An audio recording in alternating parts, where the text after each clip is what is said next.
नमस्कार दोस्तों, हमारी आज की कहानी है देर से ही सही। आपको मेरी अहमियत तो पता चली, लेकिन अब मैं वापस नहीं आ सकती। जैसे ही दरवाजे की घंटी बजी, नीलम दौड़कर दरवाजा खोली, क्योंकि उसके पति का ऑफिस से घर आने का टाइम हो गया था। जाकर जैसे ही दरवाजा खोला तो शेखर चिल्लाया, कब से दरवाजे पर खड़ा हूँ, करते क्या हो तुम? नीलम बड़ी प्यार से बोली, अरे जी, आपने जैसे ही घंटी बजाई मैं तो तुरंत आकर दरवाजा खोली। शेखर ने गेट पे ही अपने जूते उतारे और बिना नीलम की तरफ देखे सोफे पर आकर बैठ गया। फिर नीलम ने उसके जूते उठाई और शूज रैक पर ले जाकर रख दिया। किचन में जा ही रही थी कि शेखर फिर से चिल्लाया, चाय लाओ जल्दी से। नीलम बोली, अभी लाई जी। फिर नीलम किचन में गई। चाय तो उसने पहले ही चढ़ा दी थी। फटाफट चाय छान कर ले आई। शेखर चाय का पहला घूंट पीते ही चिल्लाया, ओहो, कितना चाय पत्ती डाला है। तुमको सिर्फ बर्बादी आती है। मायके से लाई हो क्या? जाकर कमाओ, फिर पता चलेगा आटे दाल का भाव। नीलम बोली, ओहो, हाथ ही तो है, कितना गुस्साते हो। कम ज्यादा हो जाता है, इंसान ही तो हूं। नीलम का कोमल मन शेखर के प्यार में अंतर और शेखर के मन में उसके प्रति आने वाले बदलाव को समझ नहीं पा रहा था। क्या सिर पर आके खड़ी हो गई हो, जैसे सब समझ जाओगी? माँ बाप ने पढ़ाया भी तो नहीं है तुम्हें। शेखर अपने ऑफिस के लैपटॉप में देखता हुआ बोला, अरे पढ़ी नहीं हूँ, पर सब समझती हूँ। और अपना चेहरा पोछो, इतना पसीना हुआ है। यह नीलम ने कहते हुए आंचल से पसीना पोंछती है शेखर का। ऐसा लगता है जैसे शेखर अपने ऑफिस की सारी भड़ास नीलम पर निकालता था। जैसे ही नीलम अंदर जाने के लिए मुड़ी कि शेखर ने फिर से चिल्लाया, मेरे कपड़े निकालो, पार्टी में जाना है। सुनिए जी, मैं क्या कह रही थी कि मैं भी चलूं क्या आपके साथ? शिखा जी ने मुझे भी बुलाया है। तुम्हें ले जाकर मुझे अपना मजाक उड़वाना है क्या? शक्ल देखी है, लगता है अभी से 4 बच्चों की माँ बन गई हो। और रहने का ढंग तो जैसे माँ बाप ने सिखाया ही ना हो। शेखर मुंह ऐंठता हुआ बोला, आप सब बात में मेरे माँ पापा को क्यों ले आते हो? पहली बार नीलम विद्रोही लहजे में बोली, तो क्या करूं? शुक्र करो मैंने शादी कर ली, वरना ऐसे ही रह जाती उम्र भर। कभी कभी सुना है कि किसी लड़की की शादी नहीं हुई है? लड़की बैठी नहीं रहती, सबका जोड़ी बन के आया रहता है ऊपर से। नीलम बुरे लगने वाले लहजे में बोली, हाँ तो इतना आराम कहाँ मिलता? सारे दिन बैठ के खाती हो और मैं कमाता हूँ। नीलम ने बात ना बढ़ाने और चुप रहने में ही भलाई समझी। शेखर के जाने के बाद नीलम सोचने लगी, क्या ये वही शेखर है जो कभी उसके तारीफों के कसीदे पढ़ता था? क्या सारी शादीशुदा महिलाओं को रोज बेइज्जत होकर जीना पड़ता है? क्या औरत का कोई अस्तित्व नहीं होता? जिंदगी में पहली बार उसे लगा कि वो पढ़ी क्यों नहीं, जो अपने माँ पापा के रहते उसे कभी नहीं लगा था। अचानक एक दिन शेखर पीकर आया और नीलम से उलझ गया। नीलम भी सह सहकर थक चुकी थी। आखिर अकेली वो कितना प्यार दिखाए और कितना अपनी नजरों में रोज गिरे। बातों ही बातों में तू मैं बढ़ी और अचानक हॉल गूंज उठा, चट्टाक। ये आवाज जो 4 दीवारी में रह गया, पर इसने नीलम को बहुत गहरा जख्म दिया अंदर तक।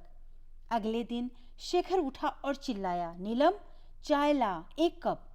उधर से कोई आवाज ना आई। उठकर देखा तो नीलम कहीं नजर नहीं आई।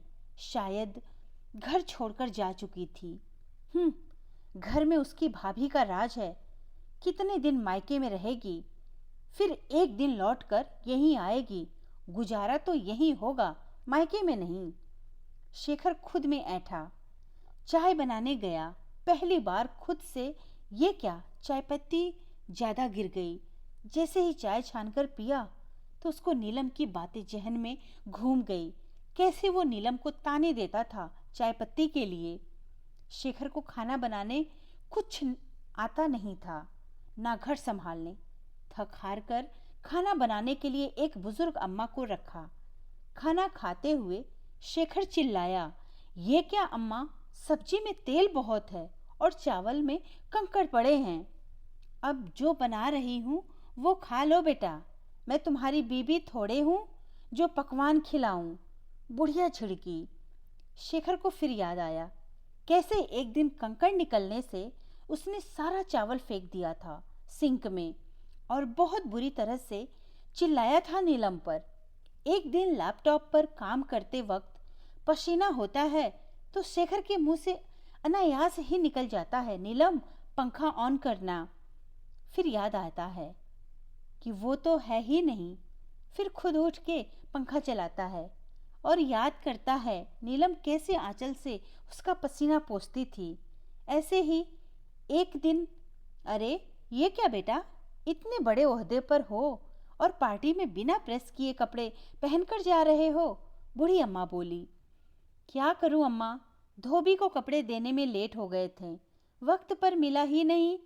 शेखर उदासी भरे स्वर में कहा। लेकिन न जाने क्यों आज शेखर ना चाहते हुए भी रूम में जाकर नीलम को याद करके रोने लगता है। अब उसे पता चला नीलम क्या करती थी सारा दिन। उसके रहने से यह घर घर था, अब तो बस चार दीवारी बनकर रह गया है। बूढ़ी अम्मा आई और बोली, मैं तेरे से उम्र में बड़ी हूँ बेटा, जाकर अपनी लुगाई को ले आ। पति पत्नी में लड़ाइयाँ तो होते रहती हैं, पर शेखर अम्मा को कैसे समझाए कि उसने नीलम पर हाथ उठा दिया था और जानवरों सा व्यवहार किया था। आखिर एक दिन शेखर ने मैसेज किया नीलम को कि कब तक गुस्सा रहोगी, वापस आ जाओ। कुछ दिनों के बाद उधर से जवाब आया, सॉरी लेट से रिप्लाई के लिए, पर मैं एक एनजीओ ज्वाइन कर चुकी हूँ और अब मेरा पीछे मुड़ना मुश्किल है। और वैसे भी इन लोगों ने मुझे तब सहारा दिया जब मेरे पास कोई नहीं था। मैं इनको धोखा नहीं दे सकती, वरना तुम्हारे और मेरे में अंतर क्या बचेगा?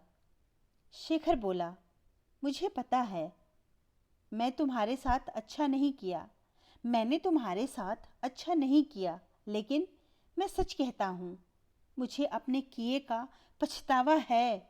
मैं अपनी गलती सुधारना चाहता हूँ। तुम प्लीज़ घर वापस आ जाओ। मैं तुमसे हाथ जोड़कर माफ़ी मांगता हूँ।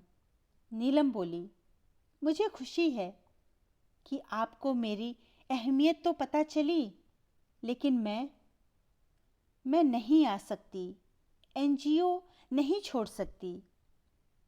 शेखर बोला, मैं जानता हूँ, मैं फोर्स कर तुम्हें नहीं बुला सकता, क्योंकि मैंने यह हक खो दिया है। पर नीलम, इस घर को और मुझे तुम्हारी ज़रूरत है।